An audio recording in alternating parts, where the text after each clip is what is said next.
17 African countries are taking part in a two-day democracy summit hosted by US President Joe Biden, billed as an event to discuss ways to defend against the rise of authoritarianism. Observers say it highlights the contrasting priorities of the US and China on the continent.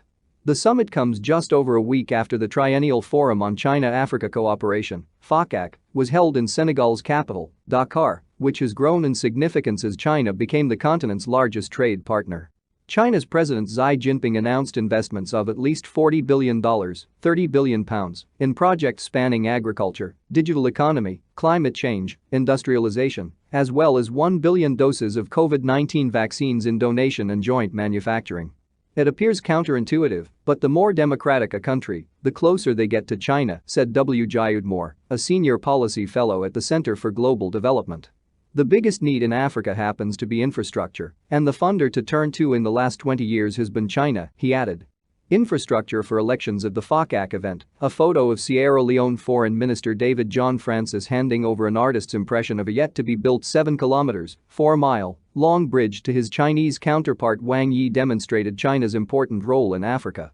The estimated $1.2 billion (£900 million) Lungi Bridge linking the peninsula capital Freetown to the main airport will offer a quick alternative to ferries which take hours and can be unreliable. Some observers say President Julius Maada Bio sees the bridge project as key to his 2023 re-election campaign, although others say there is no economic justification for it, pointing out that the money could be better spent on dealing with social challenges like illiteracy and maternal deaths. In the Gambia, President Adama Barrow recently won re-election after touting the Chinese-built bridges which have boosted trade with neighboring Senegal, as well as promising to deliver a China-backed road project. Folashade Sal Kondu, a senior research associate at the University of Oxford, says African politicians often need Chinese infrastructure funding to deliver their electoral promises. According to the African Development Bank, the continent needs $130–170 billion a year to meet its infrastructure needs, but there's currently a massive shortfall in the range of $68–108 billion. That gap could potentially be filled by the European Union new $340 billion infrastructure plan, the Global Gateway, as well the US's Build Back Better (B3W) scheme, which are both being promoted as alternatives to China's Belt and Road Initiative, BRI. But for the moment, these two projects are short on detail compared to BRI, which has already built roads, railways and ports around the world. China-US Unite trade expert Francis Mangeni says it would be best for Africa if the various initiatives focused on synergy, not competition. Rather than seeing Chinese influence in Africa as negative and responding by competition and antagonism or containment, I think the other powers should complement it, he said. But he adds that it is up to African countries to assert their collective influence to ensure that this happens.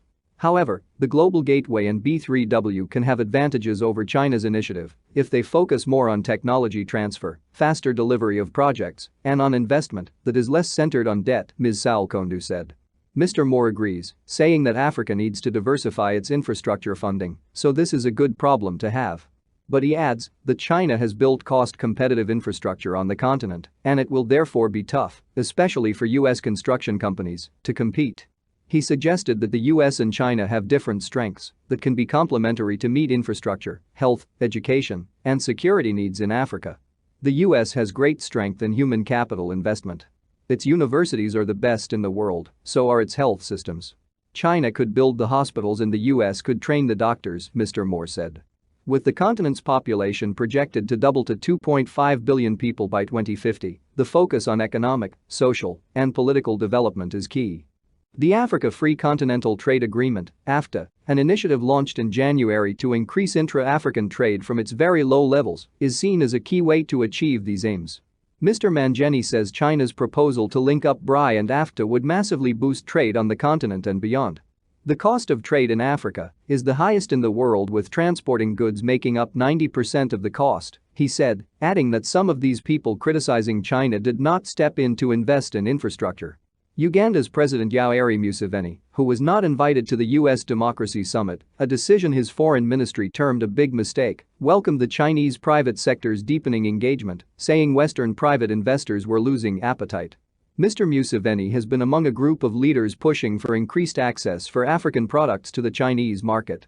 He recently denied reports that the country's main airport was at risk of being taken over as an example of the widely reported but not proven accusations that China uses debt to entrap African countries. But these projects have often been mired in corruption, kickbacks, and lack transparency, a situation that has contributed to some African countries struggling to repay their debt. Forward not east or west. Some experts also worry that the continent's lack of a collective policy towards China undermines its strategic plans.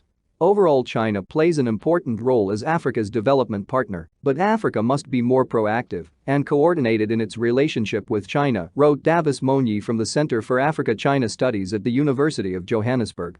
China has released 3 Africa policy papers since 2006, yet Africa is yet to develop a policy paper on China, he added. In his book China's Second Continent, Howard French recounted a conversation with a former Chinese ambassador to Zambia who mocked U.S. policy in Africa. U.S. employ local people and place them as observers at each and every polling station. What else? I haven't seen any roads being built, any schools, any hospitals that really touch people, that can last, that can serve society for long. Maybe training election people is your biggest contribution, said Zhu Yuxiao, then ambassador to Zambia.